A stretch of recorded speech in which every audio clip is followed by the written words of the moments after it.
reference and their mandate through the Ontario Heritage Act cannot direct staff. Only council can direct staff to undertake further investigations or studies. I'll now hand it over to the clerk to do roll call. Stu, Present? Nelson, Present. Michelle, Meg, Here. Nancy, Here. Rosemary, Present. Mark, Here. Mario, Here. Megan, Here. and Councillor Kimson. A reminder to members of the committee that the Municipal Conflict of Interest Act requires committee members to declare any direct or indirect pecuniary interest in relation to a matter under consideration. Are there any declarations of the committee of pecuniary interest? Seeing none, we will move forward with this meeting. Our first item for consideration is approving the MHAC minutes from June 26, 2025. Members of the committee, may I have a mover and a seconder to place this motion on the floor?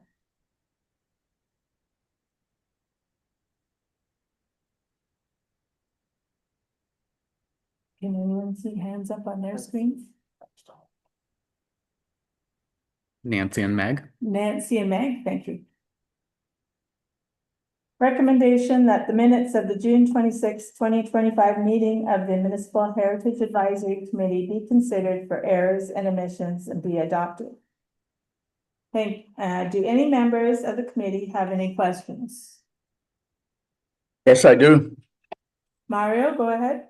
Yes, my question is more a question of governance than the content of the minute. Actually, it's related to the content of the minutes. In that, I've noticed that these last minutes are very high level. In previous minutes in the past few months, the level of details in the minutes were much higher. So it seems that some decision has been made to adopt a new style of minutes, high level. It doesn't really matter to me because this is not a decision meeting, it's an advisory meeting. But I was curious as to why there's a change in the style of recording. Mario, we lost your volume. Pardon me? We can't hear you, Mario. You can't hear me. Okay. Okay, hold on a second. Can you hear me now? Yes. Okay. So my question is, there's a change in the style of the minutes. It's the minutes are much higher level than what we were used to. So I was curious as to why there's been a change in the style of the minutes.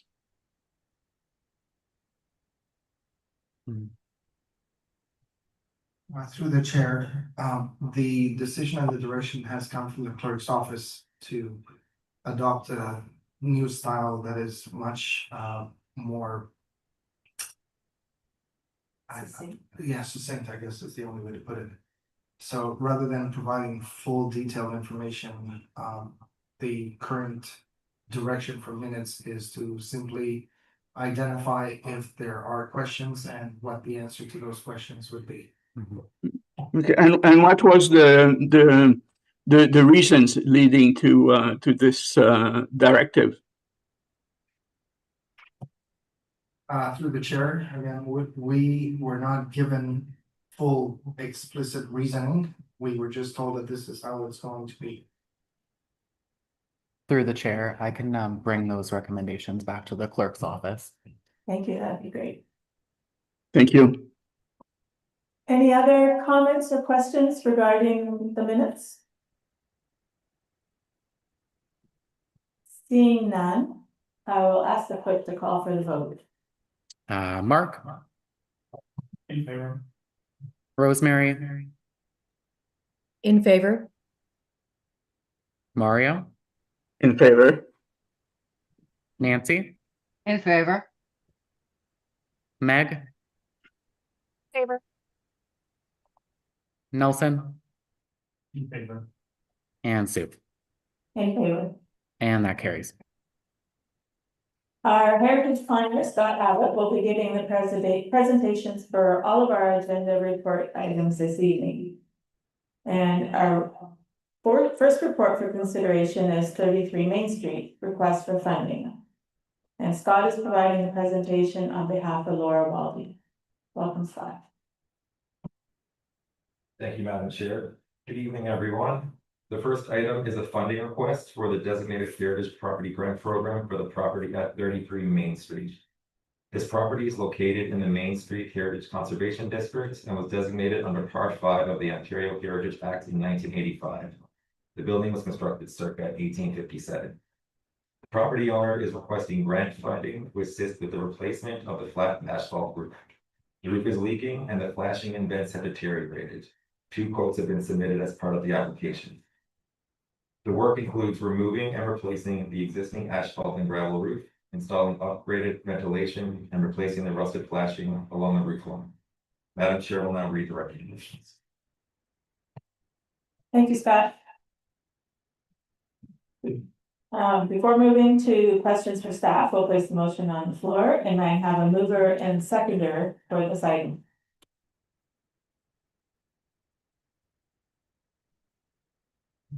Mark and Meg, Meg, thank you. Recommendations that report 25022 MHAC 33 Main Street, request for funding from the Designated Heritage Property Grant Program be received.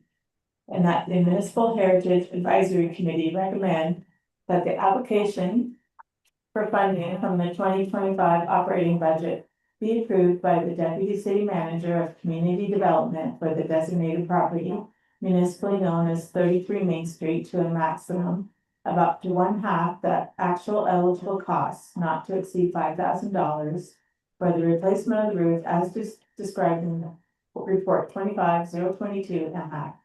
And that the work must be completed by November 1st, 2025. And further that the grant is conditional on an inspection of the completed work to the satisfaction of the heritage planning staff. Do any members of the committee have any questions or comments for Scott?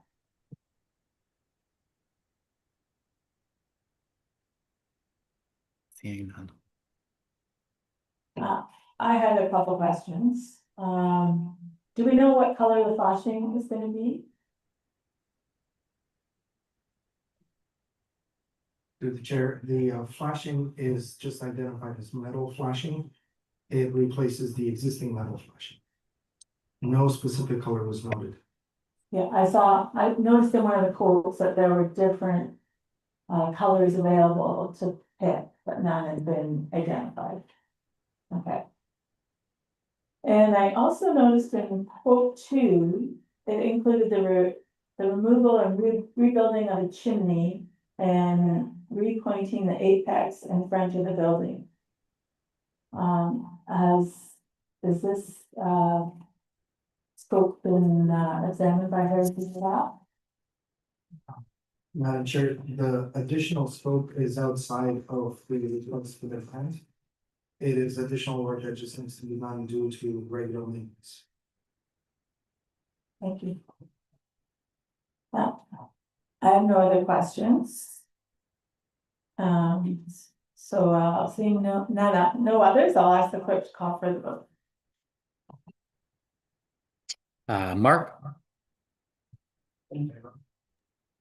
Rosemary, In favor?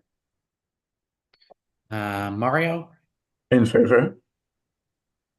Nancy, In favor? Meg, In favor? Nelson, In favor. and Sue. In favor. And that carries. Our next item for consideration is a recommendation to designate 29 Roseview Avenue. And Scott again has a presentation for us. Thank you, Madam Chair. Next, we are recommending the designation of the property municipally known as 29 Rosewood Avenue under Part 4 of the Ontario Heritage Act.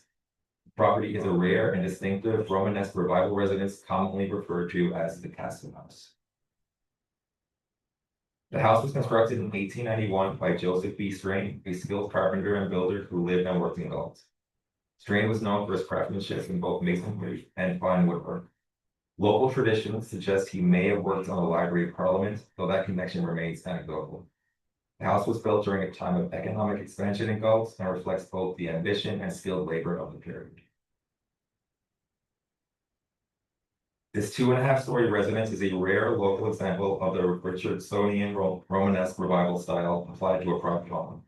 Notable features include the use of locally sourced broken coarse ashlar granite, round arched windows and doors with stone voussoirs, a prominent square tower and turret, intersecting gables, and a richly detailed wood cornice with modillions and dentils. The pyramid roof of the turret and the asymmetrical massing give the house its distinctive castle-like appearance. Key heritage attributes include the 2.5-story massing of the original 1891 structure, ashlar granite construction with rake joints, square tower and turret with pyramid roof, round arched windows and the arched stone porch, and the property's prominent siting on a corner lot with strong visual presence from Roseview Avenue and Cambridge Street. The property meets 6 of the 9 criteria under Ontario Regulation 906. It has design value as a rare example of Romanesque revival architecture in a residential context. It demonstrates a high degree of craftsmanship, particularly in its masonry and woodwork. It has historical associations with builder Joseph Strain, who was significant to Galt's development. It reflects the work of a significant local builder, and it supports the historic character of the Roseview neighborhood. Madam Chair will now read the recommendation. Thank you, Scott. Before moving to questions for staff, we'll place the motion on the floor, and I have a mover and a seconder for this item. You've got Meg, Meg and Rosemary. Rosemary. Thank you. Recommendation that the Municipal Heritage Advisory Committee, MHAC, supports the recommendation to designate the property municipally known as 29 Roseview Avenue under Part 4 of the Ontario Heritage Act. Do any members of the committee have any questions or comments for the Heritage for Scott? Seeing none.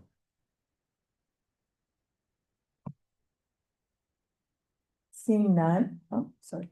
Seeing none, I'll ask the clerk to call for the vote. Mark, In favor? Rosemary, In favor? Mario, In favor? Nancy, In favor. Meg, In favor. Nelson, In favor. and Sue. In favor. And that carries.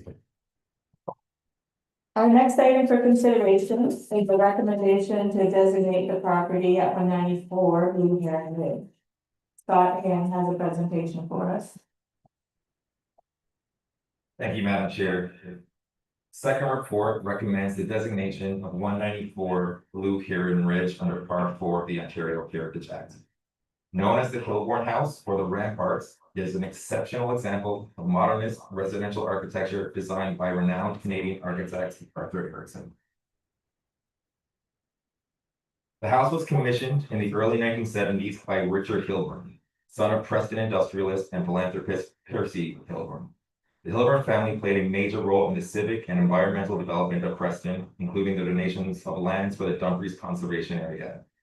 The Hilburn House was completed in 1974 and reflects both the family's legacy and a national moment in Canadian architecture when modernist design was being adapted to domestic settings. The house is designed as a series of tall, parallel brick walls known as ramparts that step down the Grand River ravine. These structural walls visually anchor the home to the slope and define a series of outdoor terraces and roof gardens. Floor-to-ceiling glazing is deeply set between the brick walls, maximizing natural light while framing panoramic forest views. The structure blends into the wooded landscape and remains almost invisible from across the river. The design reflects Erickson's core principles of geometry, serenity, and landscape integration.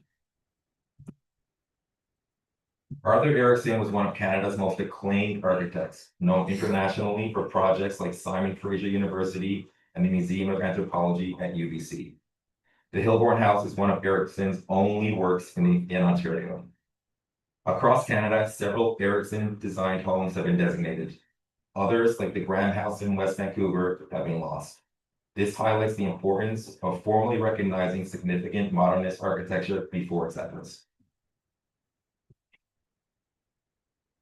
Key attributes of the Hilborn House include its original 1974 design by Arthur Erickson, the parallel brick rampart walls and stepped layout, extensive use of floor-to-ceiling glazing, cedar-clad ceilings and exposed beams, rooftop gardens and exterior terraces. The house's secluded wood setting overlooking the Grand River, and its continued use as a private residence consisting of the original design intent. The property meets 8 of the 9 criteria under Ontario Regulation 906.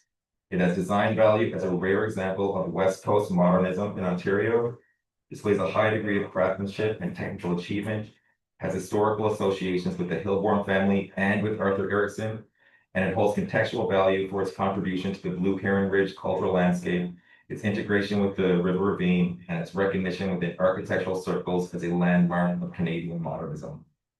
Madam Chair will now read the recommendation. Thank you, Scott.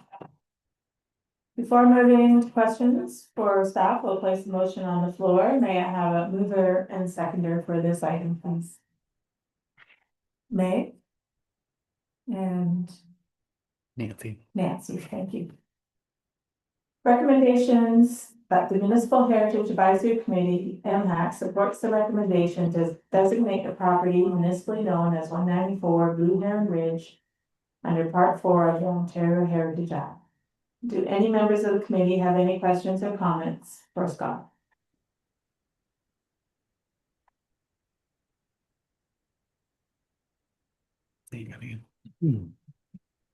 I would just like to make a comment that I was glad to see that the property owners were involved in a conversation regarding the designation of this property.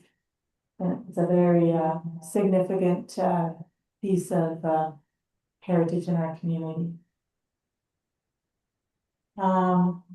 Seeing no requests for, I think Councillor Kempson. oh, Councillor Gibson, sorry. Thank you very much, and through you. I just wanted to mention that this is also a great example when we talk about designation of significant properties in our community, that they don't necessarily have to be old. And that's something that when we discuss with others who may not be as familiar with the work of the committee tonight, this is a great example of that type of decision and why we need to be seeking out these significant properties. So very happy to see this coming forward. Any other questions or comments? Seeing none, I'll ask the clerk to call for the vote. Mark, In favor. Rosemary, In favor? Mario, In favor. Nancy, In favor. Meg, In favor. Nelson, In favor. and Sue. In favor. And that carries. Our next item for consideration is a recommendation to designate the building located at 210 King Street East. Scott has a presentation for us. Thank you, Madam Chair. This report recommends the designation of 210 King Street East under Part 4 of the Ontario Heritage. The property is a long-standing part of Preston's historic Main Street and retains important architectural and contextual value. The property dates to the late 19th century and is associated with the Wurlich family, early entrepreneurs in Preston who operated furniture, undertaking, and piano-related businesses. Historical records confirm that 210 King served as a furniture showroom and undertaking parlor for Jacob and John Werlich, with continuous commercial use that reflects the development of Preston as a manufacturing and service center. Architecturally, the building is a representative example of Georgian-influenced commercial design with a side-gabled roof, parapet end walls, symmetrical fenestration, and stone construction now clad in rough cast stucco. While the storefront has been modified, key features such as massing, roof line, and chimney placement remain intact. These elements are characteristic of late 19th century mixed-use buildings in Ontario and contribute to its overall heritage value. Key attributes include the 2.5-story form and compact Georgian proportions, side gable roof with parapet walls and double chimneys, stone construction beneath rough cast stucco, symmetrical 3-bay facade, historical associations with the Werlich family, and its contribution to a cohesive 19th century streetscape with 204 and 234 King Street East. The property meets 4 of the 9 criteria under Ontario Regulation 906. It has design value as a representative Georgian-style commercial building, historical value for its long-standing association with the Werlich family, and contextual value both in supporting the historic character of King Street East and through its direct relationship with adjacent heritage buildings. Madam Chair will now read the recommendation. We'll now place the thank you, Scott. We'll now place the motion on the floor before moving to questions. May I have a mover and seconder for this item? Meg? And Nancy.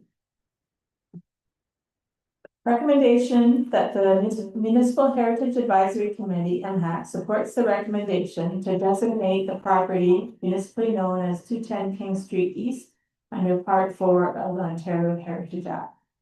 Do any members of the committee have any questions or comments for Scott?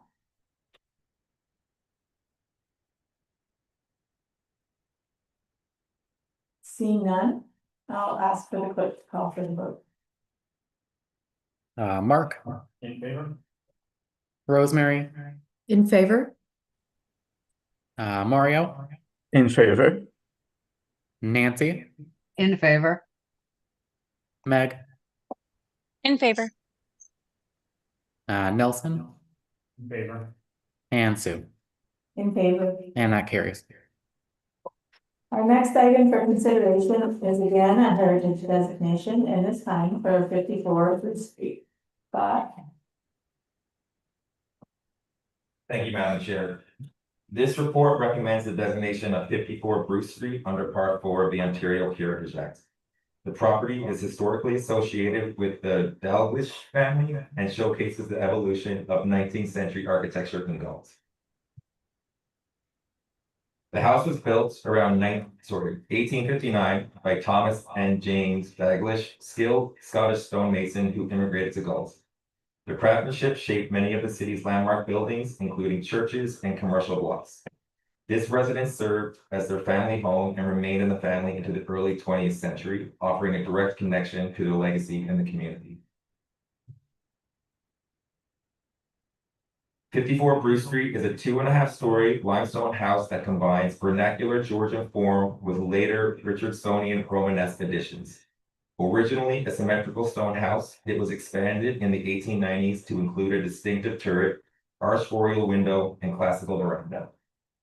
These elements give the house a richly textured character and make it a rare and impressive example of Victorian-era residential design in Cambridge.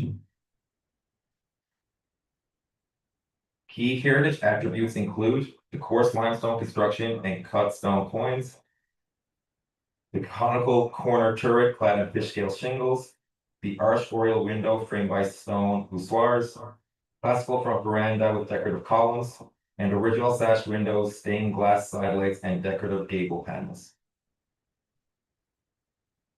The property meets 7 of the 9 criteria under Ontario Regulation 906.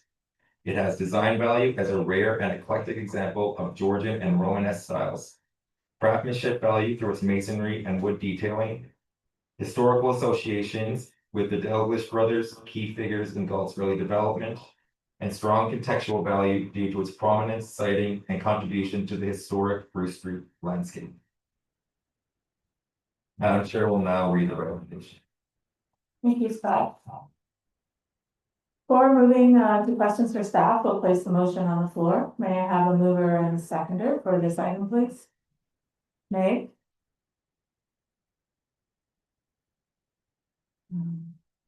That was Rosemary. And Rosemary. Recommendation that the Municipal Heritage Advisory Committee, MHAC, supports the recommendation to designate the property municipally known as 54 Bruce Street under Part 4 of the Ontario Heritage Act. Do any members of the committee have any questions or comments for Scott?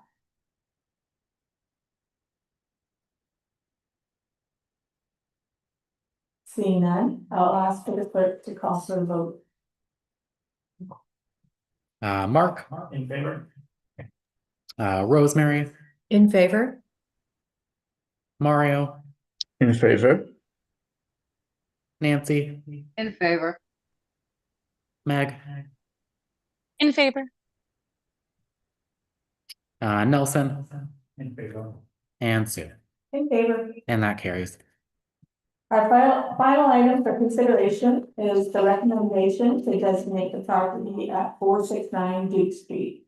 Scott has a presentation. Thank you, Madam Chair. The last property under consideration is 469 Duke Street in Preston. Staff are recommending that this property be designated under Part 4 of the Ontario Heritage Act due to its architectural significance and contextual value. This house was built between 1890 and 1900 during a period of significant growth in Preston. It appears on the 1896 to 1900 bird's eye view map and is shown as a 2.5-story brick house on the 1910 Go with Fire insurance plan. While ownership before 1918 is unclear, the property is recognized locally as a well-preserved representation of Preston's residential development during its late 19th century boom. The house is a strong example of Queen Anne Revival architecture with characteristic features such as asymmetrical massing, steeply pitched gables with decorative barge board and finials, iron cresting along the roof, 2 distinctive verandas, each topped with an upper story balcony, segmentally arched windows with keystones and original shutters. These elements create a rich visual texture and help to establish the building as a landmark in the neighborhood. Key heritage attributes include the complex roofline and decorative ironwork, the 2-story projecting bay, the full-width front and side veranda with turn post, brackets, and spindle work, segmental arch windows, original wood shutters, and a stained glass transom, and its prominent corner lot setting visually linked to the Duke Street streetscape. The property meets 5 of the 9 criteria under Regulation 906. A representative example of Queen Anne Revival architecture, high degree of decorative detailing. It defines and supports the Duke Street historic character, visual and historical linkages to surrounding heritage homes, and is recognized and featured in local heritage publications. Madam Chair will now read the final recommendation. Thank you, Scott. Before moving to questions for staff, we'll place the motion on the floor. May I have a mover and seconder for this item? May? And Mark? Recommendation that the Municipal Heritage Advisory Committee, MHAC, supports the recommendation to designate the property municipally known as 469 Duke Street under Part 4 of the Ontario Heritage Act. Do any members of the committee have any questions or comments for Scott? Councillor Kempson? Thank you very much, Madam Chair. I just would like to comment on how pleased I am that this property is coming before us. It is located in my ward, Ward 3, and up until very recently had been impeccably maintained by the owner. And unfortunately, for the past couple of years, it was not. So I believe it has recently been sold. So I'm very pleased to see that this is coming forward, and I do hope that the new owners take the care that the previous owner did, because it's just a stunning property. Thank you for bringing this forward. Any other questions or comments from committee members? Seeing none, I'll ask the clerk to call for the vote. Mark, In favor? Rosemary, In favor? Mario, In favor? Nancy, In favor. Meg, In favor. Nelson, In favor. and Susan. In favor. And that carries. Thank you. That concludes our reports for this evening, and we'll now move on to other business. The first item in other business is chair's comments. I don't really have much to say, other it's nice to see the designation process continuing and to see the grant applications still coming forward. And I think that's it, all I have to say for tonight. Council report, Councilor Kingston? Thank you very much, Madam Chair. Not too much to say as well. However, we have had some development applications come forward to council. One particularly for a proposal for Grand Ave that will have a significant impact on a number of heritage properties. So I would encourage everyone, if you have a moment, to try and follow along with some of the other development applications that are coming, and certainly keep an eye on what's happening. I know it's something that we all brought up during the public meeting recently. And also I'd like to comment on how pleased I am about the number of properties that came forward tonight, as well as the variety. So it's great work, and thank everyone for working together to get these forward. Thank you. Staff and senior planner, any heritage comments? Thank you, Madam Chair. We have two very interesting things to bring forward to the attention of the committee. The first one is, with some great surprise and a lot of pride, we've been approached by the president of the National Trust for Canada to host potentially the 2026 National Heritage Conference. This conference is an international level conference for heritage and the value of properties and all things historic.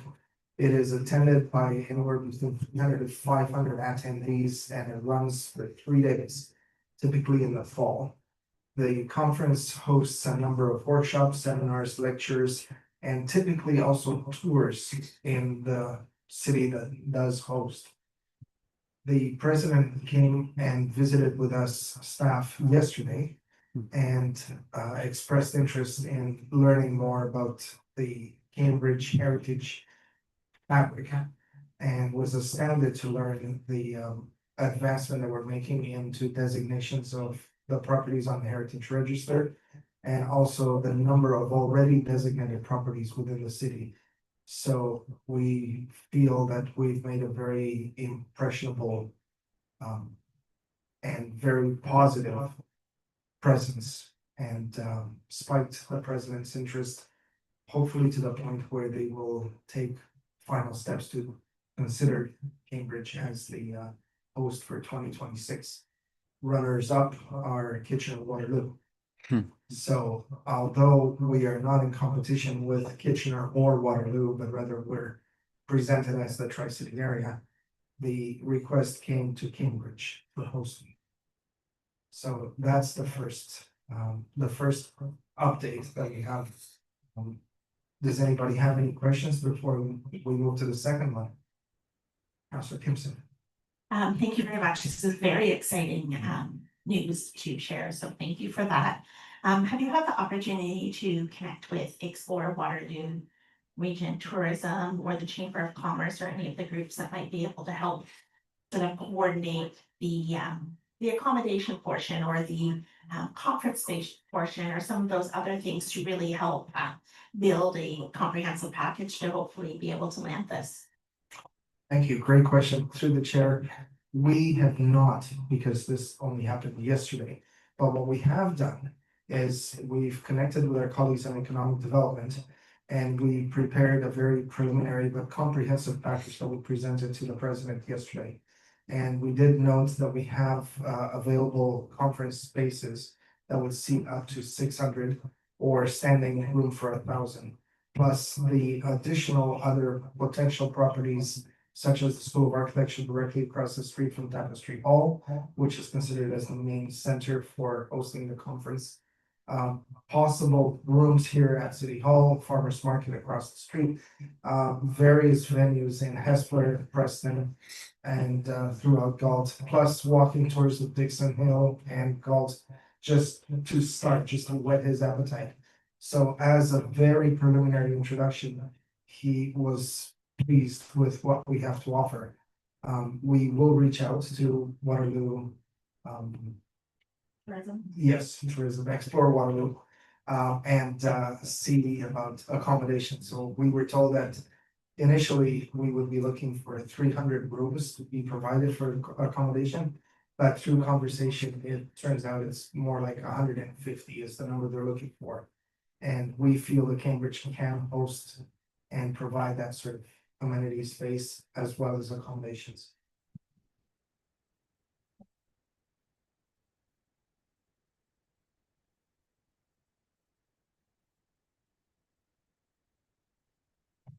Okay, seeing no other questions, we will move to the second very interesting update that we have.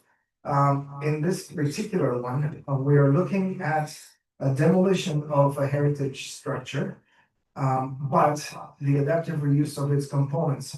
So the address is 4910 Town Line Road. This property was expropriated by the city as part of a larger project which looks at turning the existing heritage bridge that is aging and is beyond the point of reinforcement for automobile use, converting that into a pedestrian use only, and the construction of a brand new bridge, a couple hundred meters up the river. This particular property lies on the corner of the streets that connect to the existing bridge and what will be the future bridge. And it is proposed to be used as parking for visitors and some amenities to be provided for those that do come to see the area.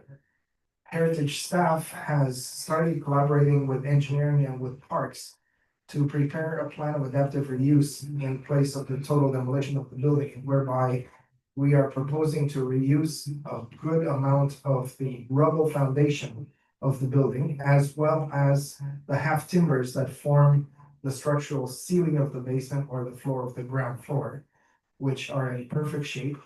And we propose that these be reused as seating as well as shelter areas on the site, plus commemoration, including a plaque on site, and the additional things such as a heritage landscape or a flowering garden. And all these elements could actually be put out for financial support from various user groups.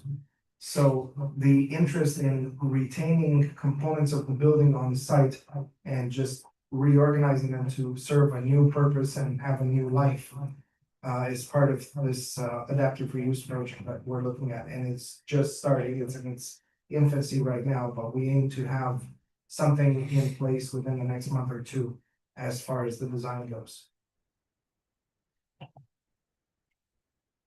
Thank you. That's exciting. It's always nice to see reuse instead of full demolition. That's a great alternative to just disappearing. Any other comments? No, that's it. Thank you, Madam Chair. No. All right. So that means we've reached the end of our agenda. And the final order of business is closing of the meeting. Do I have a mover and a seconder for this motion? Mary Gofield? And Nancy. Recommendation that the MHAC meeting does now adjourn at 7:43 PM. I will now ask the clerk to call for the vote. Mark, In favor. Rosemary, In favor? Mario, In favor. Nancy, In favor. Meg, In favor. Nelson, In favor. and Sue, In favor. and that carries. Thank you, everyone, for joining us this evening. Our next meeting is scheduled for September 18th at 7 PM. Have a great evening, everyone. Good night.